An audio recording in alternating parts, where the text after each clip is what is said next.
Մենք էլ ենք միշտ հանդես գալիս իմ նախագահության ժամանակ սահմանի բացման համար։ Եվ իսկապես լավ է,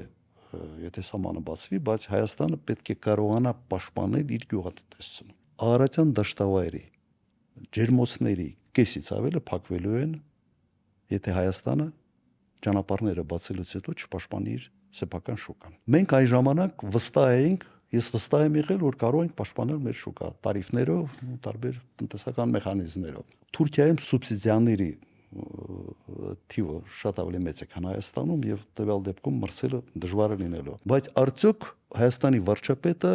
ի վիճակի է պաշտպանել հայկական շուկան թուրքական ապրանքներից։ Ես երբ որ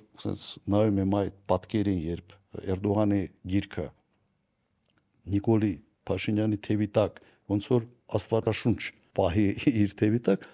հնարավոր չի, որ իրենք որևէ կերպ ի վիճակի լինեն պաշտպանել մեր շուկան։ Ինչ ասին Թուրքիայից համաձայնվելու են, անկասկած։ Եվ սա ուղղակի խփելու է մեր Արարատյան դաշտավայրի ժողովրդի բարեկեցության վրա։ Տարբերությունը մեր Հայաստանի եւ Ռուսաստանի տնտեսության մեջ հետեւյալն է. մեր տնտեսությունները փոխլարացնում են իրար, մրցակցային չեն։ Հայաստանի ու Թուրքիայի գյուղատնտեսությունները մրցակցային գյուղատնտեսություն են։ Նույն բանջարեղենը, նույն մրգերը։ Մենք մրցակցային ենք, մենք չենք փոխլարացնում իրար։ Իդեպ մենք մրցակցային ենք նաև Ադրբեջանի գյուղատնտեսության հետ։ Այնինչ մենք ենք այստեղ արտադրում, նույն արտադրում է Ադրբեջանը։ Ոչ իրենք կարան բերեն ստեղ ինչ որ բան ծախել, ոչ մենք։ Իրենք միգուցե կարող են ավելի էժան ծախել մեկ պատճառով, իրենց մոտ էլեկտրոէներգիան ավելի էժան է եւ վառելիքը ավելի էժան է, քան Հայաստանում։